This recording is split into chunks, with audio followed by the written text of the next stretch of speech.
Hey guys, this is Blake Crouch with Full Circle Realty Group. I'm here with Mike Knox with Hard Knox Home Inspections. Thank All right. you. So, Mike, tell us a little bit about what a home inspection actually is. Home inspection, basically we come through the house, peace of mind for the buyer, Okay. give them the opportunity to see what the house's condition is.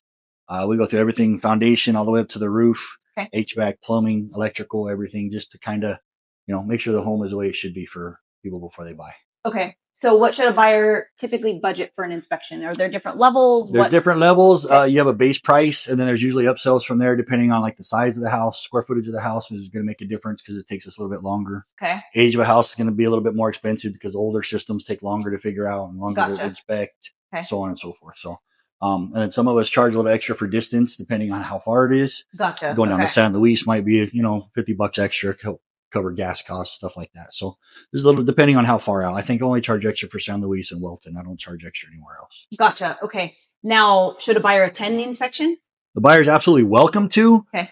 Typically what we ask is for about an hour. Okay. If inspections at 8:00, have them show up at 9:00. Yeah. That way I have at least an hour to run through, get an idea of what's going on with the house and get some information before they show up. They show up right at 8:00. They're going to start asking me, well, what do you think? How's the house? Blah, blah. I haven't had a chance to take a look at it yet. So yeah. And you get distracted and it takes longer. It does. And I try not to be too personable because then people want to sit around and talk. And then that again distracts and takes a little bit longer time. So it just all depends. But usually ask for about an hour. Then I'm fine with them showing up so I can go over with it. Yeah. And typically what we recommend is, like you said, about an hour after the inspection time starts, just so you have a time and a chance to get started. But something buyers can also do while you're doing your job is I tell them, measure, look inside the house, open every cabinet, open every drawer, meet the neighbors, take a really good look, because sometimes when you're here for the first viewing or your first showing, you're not taking a look at those specifics, So while you're busy doing your thing, this is a chance for the buyer to come inside and like really fine tooth comb and do their all thing. The little details, take extra pictures. So definitely a chance for the buyer to do that even while you're working. For sure. So when a buyer's inspection is finished, you provide them with what? What do they actually, what's tangible that they get to keep? They actually get a full report when we're done. The report's got pictures of all the deficiencies, explanations of what's wrong, recommendations on how to get it fixed. So they get it. The report comes to them in an email. Okay. They can click on the link. It'll take them to the software. They can print it out. They can save it. They can copy it. They can do whatever they want with it at that point. So if they actually want a hard copy of the report, they can print it out right there and have it. Yeah. And what's cool that you also did mention about your inspections is not only the deficiencies, but it'll show you where all the important things are, right? Like I do that extra. That's not something that we're required to do.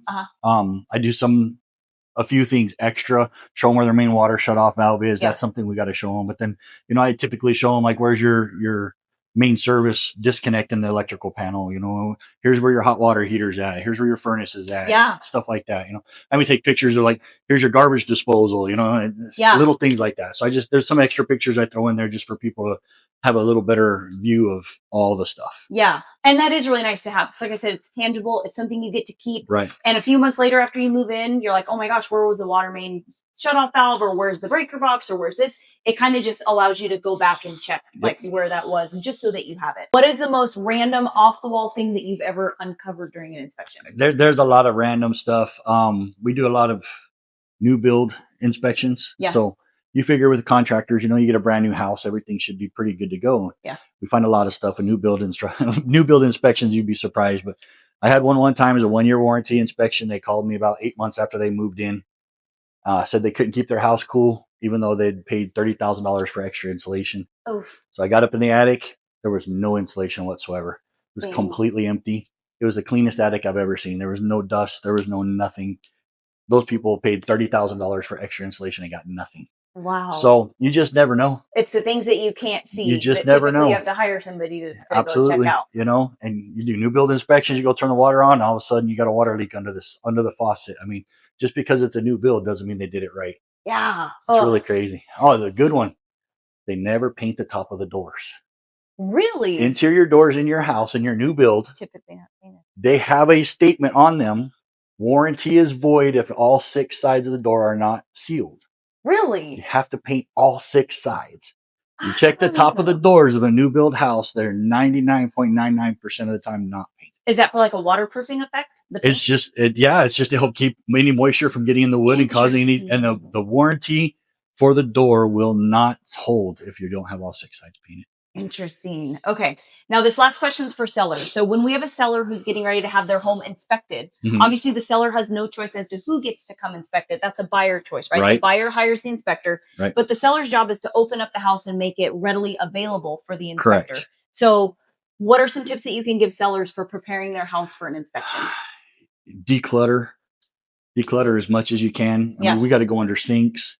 We got to go behind beds. You know, we're not allowed to move furniture. Right. So anything that furniture is blocking is an area that we can't inspect. So like I can't check that window right now because there's a couch in front of it. Yeah. So as much as you can, give us access. Move things away from the wall. There's always stuff blocking, like your attic access. There's a lot of houses I can't get up in the attic because they got a washer and dryer underneath it. Well, I can't cause damage to their property, so I can't put my ladder up. So there's no way I can get into the attic. So stuff like that, declutter and make access better. Got it. Well, thank you so much for your time today, Mr. Knox. So yeah, as far as getting a home inspection is concerned, it's not something you have to do, but it's absolutely something that we recommend. And Mr. Knox is one of our favorite inspectors here in town. There are quite a few choices, but definitely look at Google reviews. That's something that we always recommend people check out before you hire anybody. So yeah, thank you for your time. I appreciate you.